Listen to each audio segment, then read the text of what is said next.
Hi guys, welcome back to the channel. Let's start our video. My brother-in-law who married my sister told my wife that he was in love with her. This led to a chain of horrific discoveries in our family.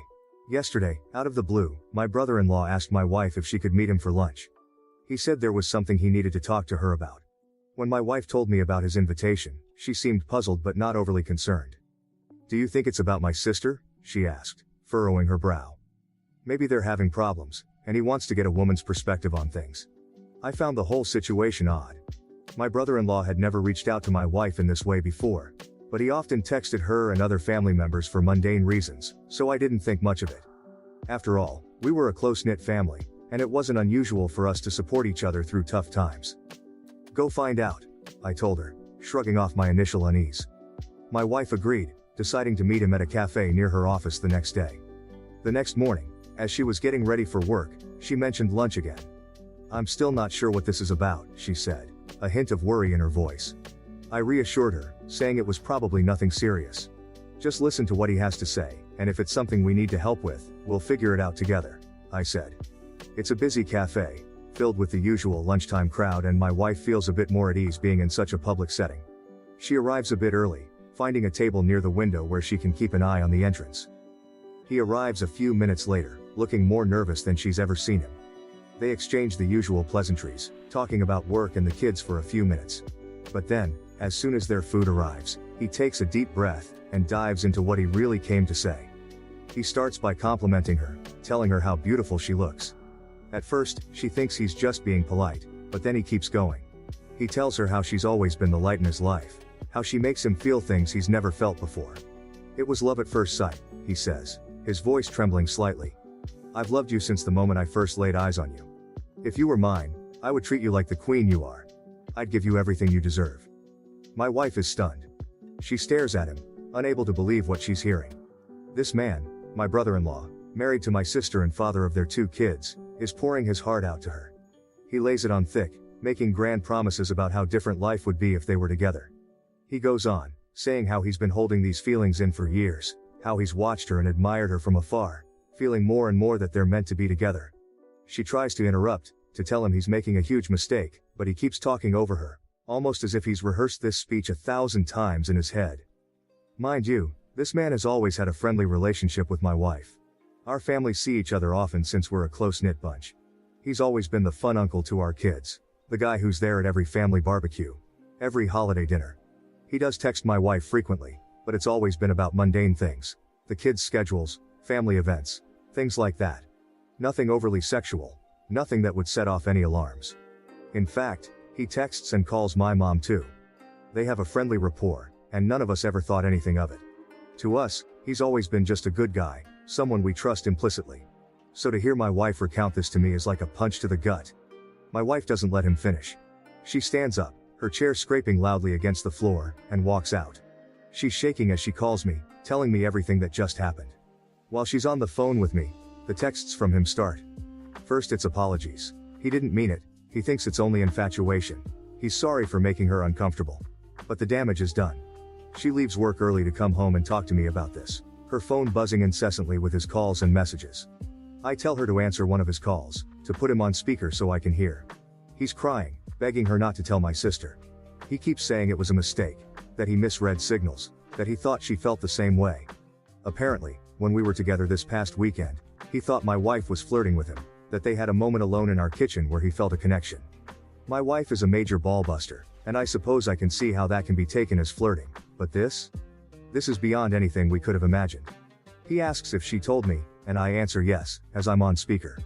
Then he starts begging me too, pleading for us to keep this a secret. This went on for a while, him begging and us listening. My main question was whether he had cheated on my sister before. He swore he hadn't, swearing on his kids' lives that it was just my wife. He said I should understand that it was her, only her. At that point, I was done listening. I told him I wasn't going to do anything tonight and that I'd call him tomorrow. Now we're left with this mess, not knowing what to do next. My wife says we should drive over there right now and tell my sister, but the idea of wrecking my sister's family is killing me. Thinking about what this will do to my nieces makes me want to vomit. I know the right thing to do is to tell my sister, but I'm also thinking about my wife. It's not her fault, but there's sure to be resentment from my family. Even if my sister doesn't divorce him and they reconcile, I can't see how we'll ever be together again like we were before, if at all. This whole episode can tear my family apart. I don't give a shit about him. He tried to destroy my family, but I do care about everyone else. Update. So everyone that told me last night that I couldn't wait to tell my sister was right. A little after 12, I got a call from my sister. She sounded upset and said she had to tell me something. My heart sank as she explained that her husband, my brother-in-law, had come to her in tears, claiming my wife had tried to begin an affair with him. He spun a tale where my wife was the instigator, trying to shift the blame entirely onto her. I could hardly believe what I was hearing. I immediately told my sister that wasn't the case and assured her I would be right over. This situation needed to be addressed face to face, not over the phone. I hung up and, with a sense of urgency, called my parents. I woke my mother and father, explaining what was happening in quick clipped sentences. My father was furious. My mother sounded shocked, but resolute.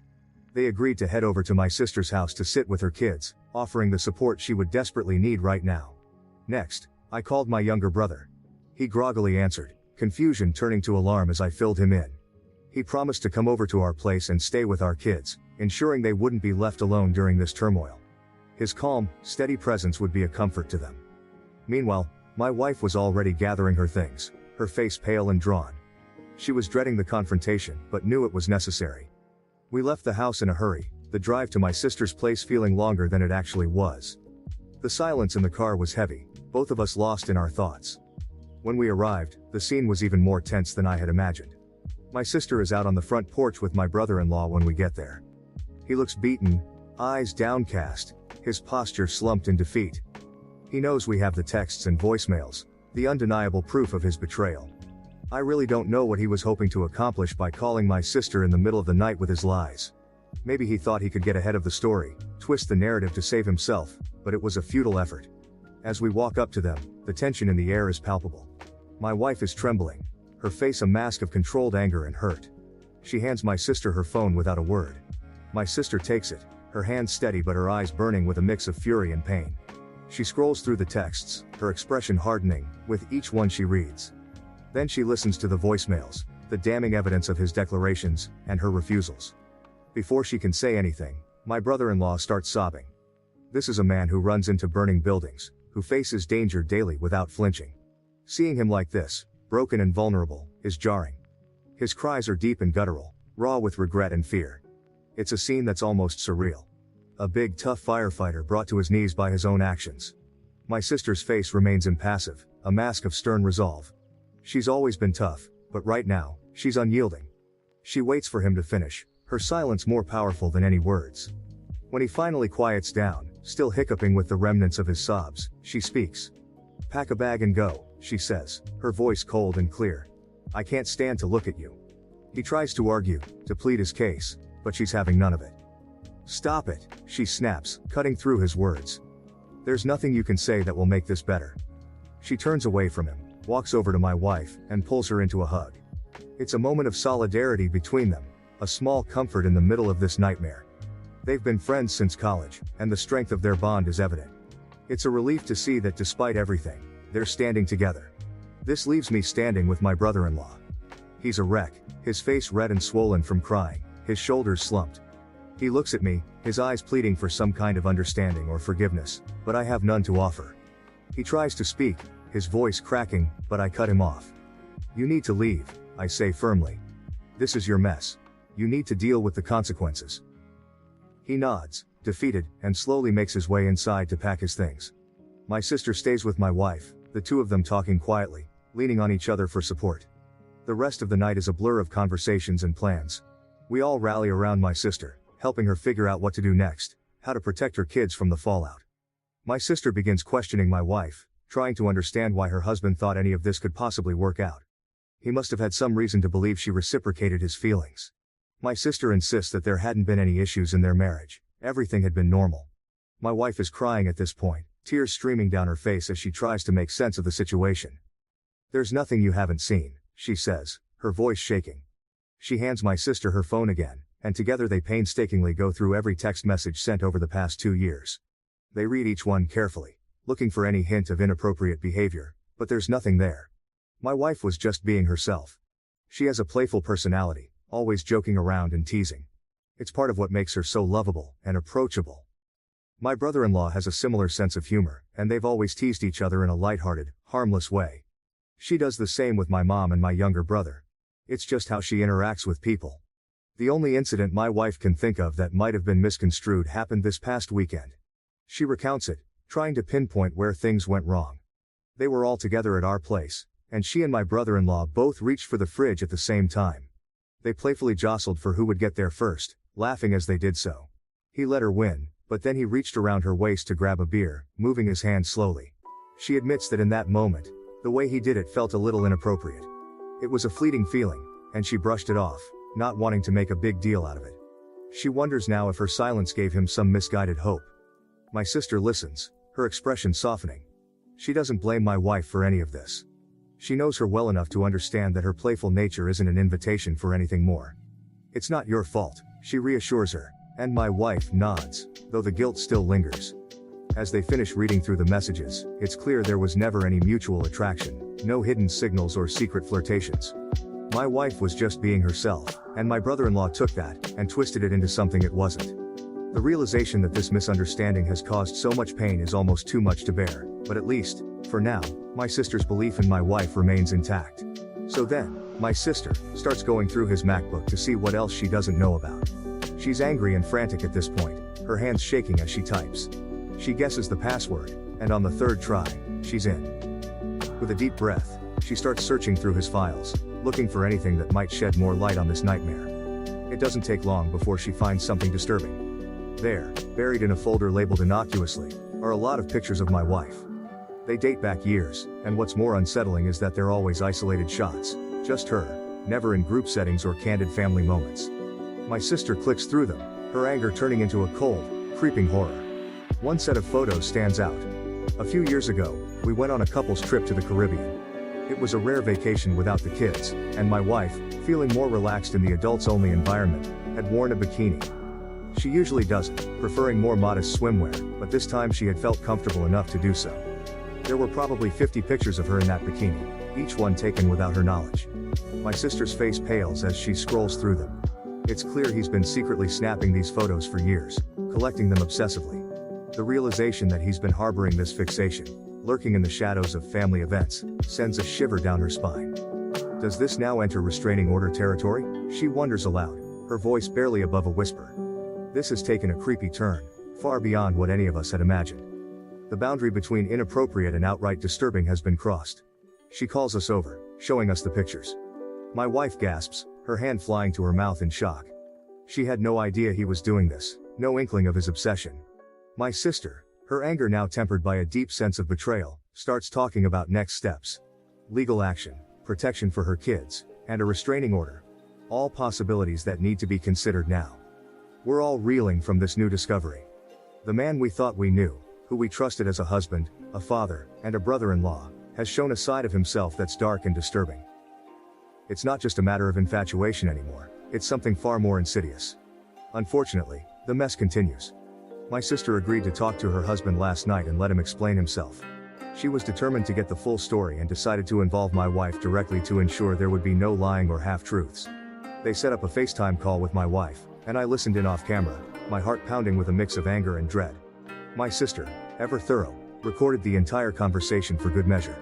As soon as the call began, the tension was palpable.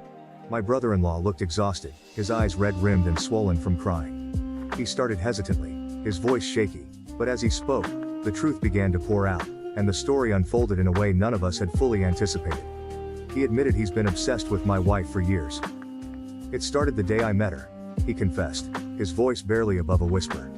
He went on to explain that it was during one of those early gatherings where my sister, eager to introduce her new boyfriend to her friends, had brought him along. My wife and I were dating at the time, but he had met her before he met me. At first, he thought his feelings were purely physical, an innocent crush that he could brush aside.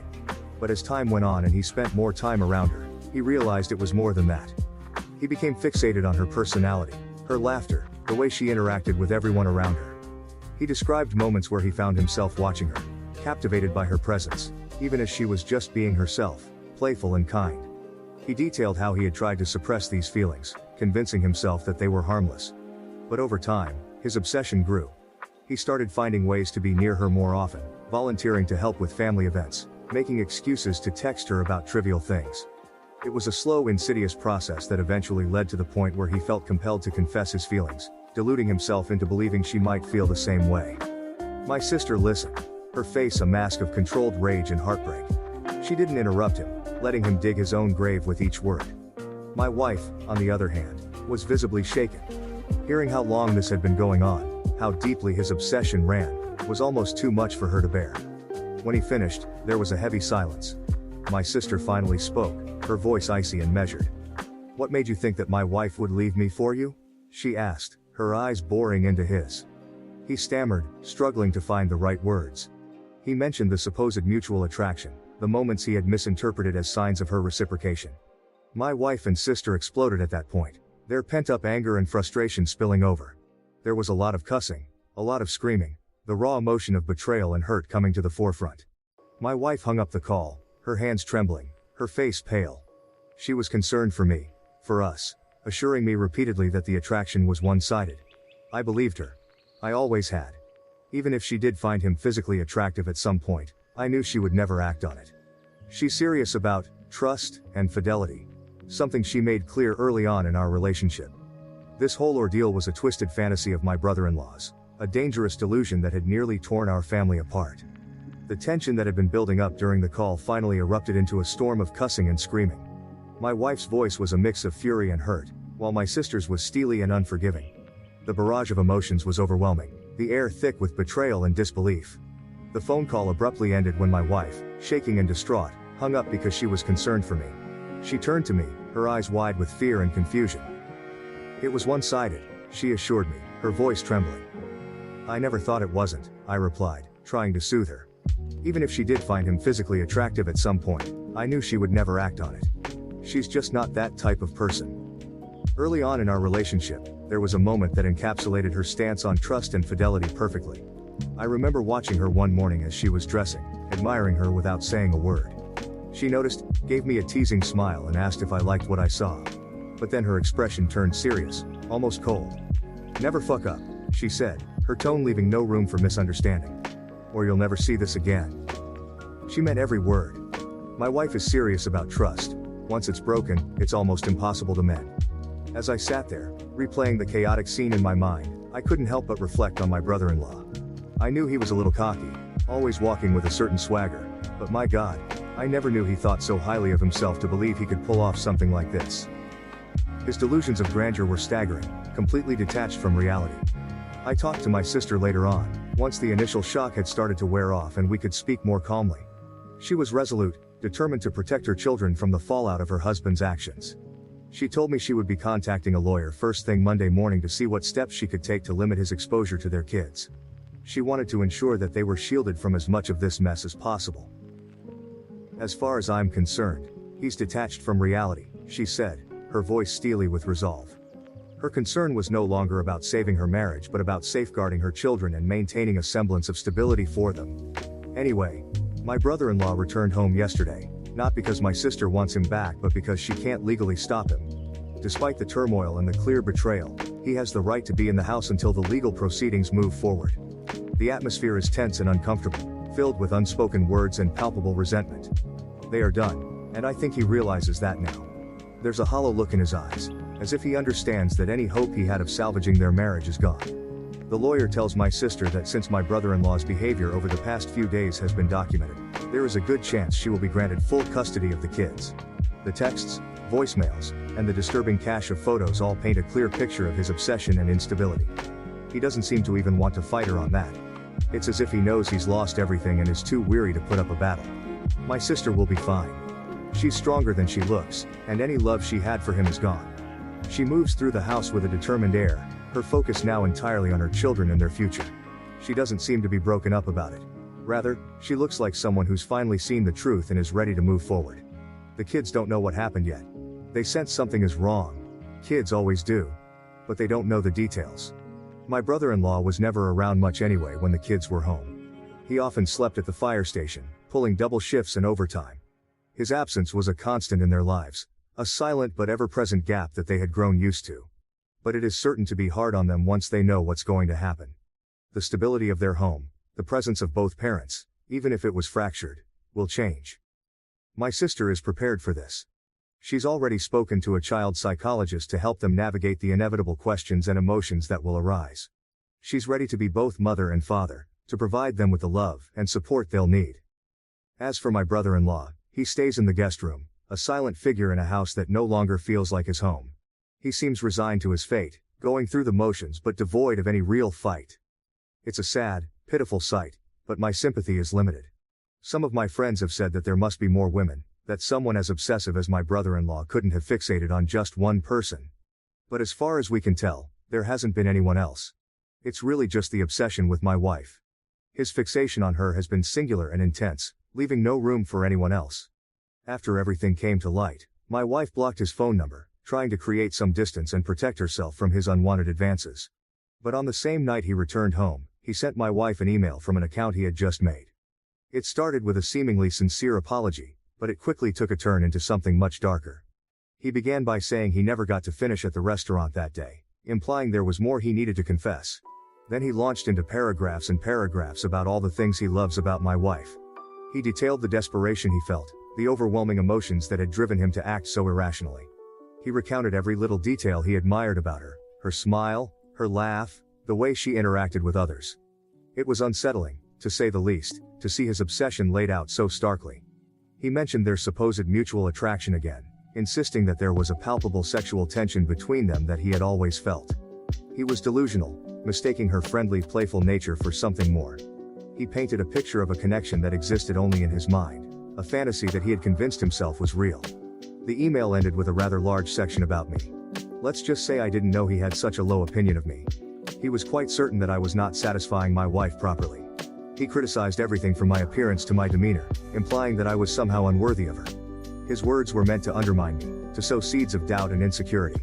Reading the email was a gut punch. It was clear that his obsession with my wife had twisted his perceptions and fueled his disdain for me. He saw me as an obstacle, someone unworthy of the woman he had placed on a pedestal. But instead of feeling threatened, it only solidified my resolve to protect my wife, and my family, from his delusions. We forwarded the email to my sister and her lawyer. It was more evidence of his unstable state of mind, another piece of the puzzle that showed just how far gone he was. This email, with its mix of apology, obsession and vitriol, might be enough to get him removed from the house permanently. For now, my wife and I are taking it one day at a time. The support from our friends and family has been invaluable, helping us navigate this surreal and painful situation. Finally, my wife isn't doing great, but she is improving each day. She does feel guilty for being too comfortable around my brother-in-law. Normally, she is very careful about setting boundaries with other men. In case it wasn't clear, my wife is quite stunning and receives a lot of male attention. However, she felt safe around my brother-in-law because he was family, and she never thought he would cross any lines.